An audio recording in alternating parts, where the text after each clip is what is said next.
नमस्कार। आज हम एक ऐसी कंडीशन के बारे में बात करेंगे जो दुनिया भर में मिलियंस ऑफ लोगों को अफेक्ट करती है।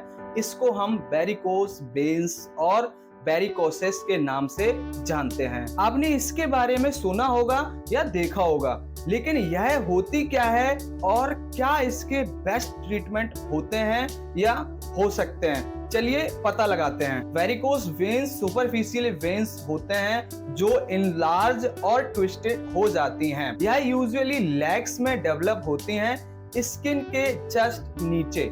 इसमें ज्यादा सिम्टम्स नहीं होते हैं, लेकिन कुछ लोग फैटिग या पेन फील कर सकते हैं। वेरिकोस वेन्स के सिम्टम्स होते हैं जैसे इचिंग होना पैरों में और हैवीनेस लगना लेग्स में, स्वेलिंग और मसल्स क्रैम्प होते हैं। मसल्स क्रैम्प्स क्या होते हैं? जब वेन्स में ब्लड फ्लो कमजोर होता है तो यह क्रैम्प्स या दर्द हो सकता है, स्पेशली जब सडन मूवमेंट जैसे खड़े होना तो क्रैम्प आ जाते हैं। In severe cases of varicose veins क्या कॉम्प्लिकेशन हो सकते हैं, यहाँ पर हम एक एक से समझेंगे कॉम्प्लिकेशंस और उनके बारे में थोड़ा डिटेल में जानेंगे। तो फर्स्ट है हमारा ब्लीडिंग। वेरिकोस वेन्स बढ़ जाते हैं यानी फूल जाते हैं और वो कमजोर हो जाते हैं, जिससे उनमें छेद होने का खतरा बढ़ जाता है। इससे ब्लड बह सकता है जो कभी कभी सीरियस हो सकता है और मेडिकल ट्रीटमेंट की जरूरत भी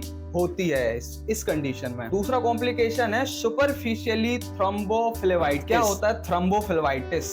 इसमें सुपरफिशियली वेन्स में इन्फ्लेमेशन और ब्लड क्लॉट होने की प्रॉब्लम होती है जो अक्सर स्किन के ऊपर दिखते हैं। इससे दर्द, सूजन और रेडनेस हो सकती है। इसी को हम थ्रोम्बोफ्लेबाइटिस बोलते हैं या सुपरफिशियली थ्रोम्बोफ्लेबाइटिस बोल सकते हैं। यहाँ पर हम बात करेंगे अपने अगले कॉम्प्लिकेशन की। तो अगला कॉम्प्लिकेशन है स्किन अल्सर। तो क्या होता है स्किन अल्सर वेरिकोस वेन्स में? क्या कॉम्प्लिकेशन होता है? तो एक लंबे समय तक अनट्रीटेड वेरिकोस वेन्स से, जब लंबे समय तक वेरिकोस वेन्स रहती हैं और उनका कोई इलाज नहीं होता है तो स्किन में प्रॉब्लम हो सकती है, जिसको क्रोनिक वेनस इनसफिशिएंसी कहते हैं। इससे स्किन में अल्सर या घाव भी हो सकते हैं, खास करके पैरों के आसपास, जो ठीक होने में मुश्किल होते हैं। और इस कंडीशन में स्पेशलाइज्ड ट्रीटमेंट की जरूरत बहुत पड़ती है या जरूरत होती है। ये कॉम्प्लिकेशन दिखाते हैं अगर वेरिकोस वेन्स को समय पर इलाज ना मिले और समय पर उनको मैनेज ना किया जाए तो ये बहुत मुश्किल कॉम्प्लिकेशन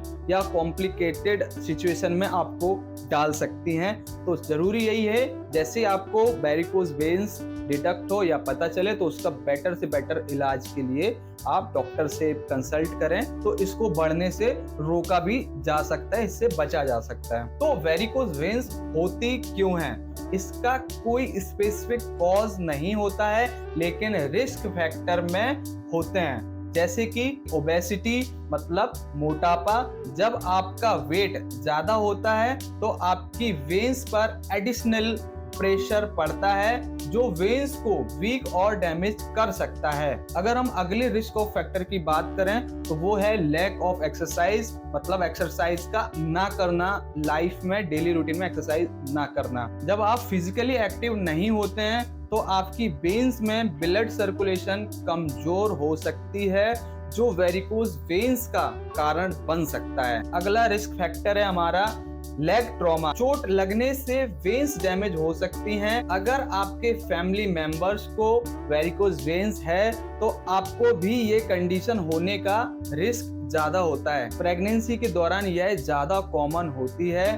वीक या damage valves in the veins. Veins में वाल्व छोटे स्ट्रक्चर्स होते हैं जो ब्लड को सिर्फ एक डायरेक्शन में फ्लो करने देते हैं ताकि ब्लड वापस हार्ट की तरफ जाए।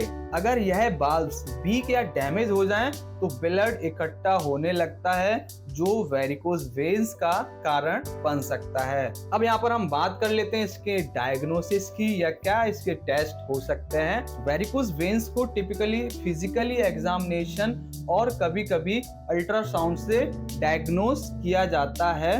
वेरिकोस वेन्स में एक और चीज होती है जिसको स्पाइडर वेन बोलते हैं। स्पाइडर वेन जो कैपिलरीज को अफेक्ट करती है।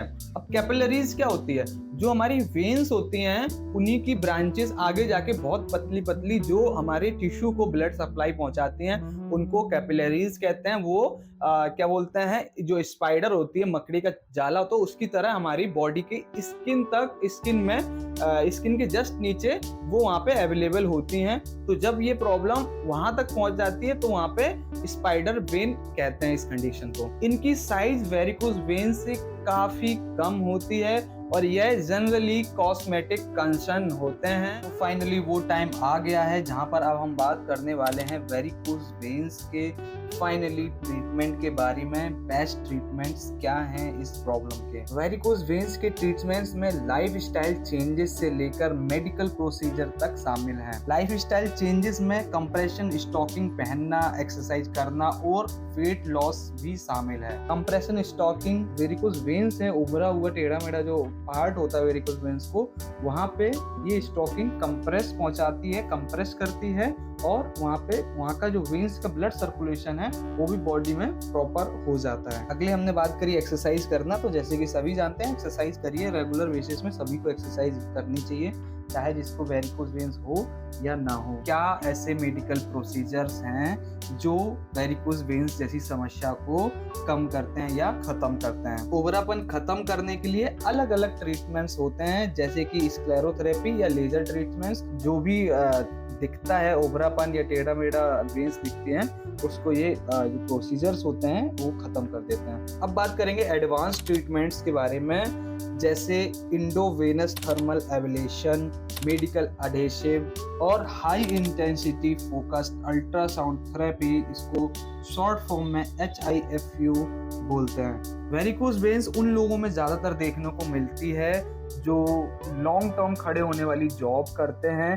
जिसमें है नर्सिंग, टीचिंग या दरवान होते हैं जो गेट पे खड़े होते हैं, या फिर हम कहें गार्ड। बात करें कंक्लूजन की, तो वेरिकोज वेन्स एक प्रॉब्लम हो सकती है बट इसके ट्रीटमेंट्स भी अवेलेबल हैं, जैसे कि कंप्रेशन थेरेपी, एक्सरसाइज थेरेपी, जो हम खुद पेशेंट को कराते हैं एज अ फिजिकल थेरेपिस्ट। काफी जल्दी ही मैं सेकंड वेरिकोज वेन्स का वीडियो बनाऊंगा जिसमें हम कंप्लीट ट्रीटमेंट के बारे में बात तो करेंगे बट कुछ ऐसी एक्सरसाइजेस और सेल्फ ट्रीटमेंट बताऊंगा जो आप खुद से घर पे करके आप इस प्रॉब्लम से निजात पा सकते हैं। उसके लिए आप हमारे चैनल को सब्सक्राइब जरूर कर दें, जिससे होगा क्या, जब भी मैं ये वीडियो ट्रीटमेंट की डालूंगा, एक्सरसाइज की डालूंगा, वो सबसे पहले आपकी स्क्रीन पर, मोबाइल पर आ जाएगी। Thanks for watching.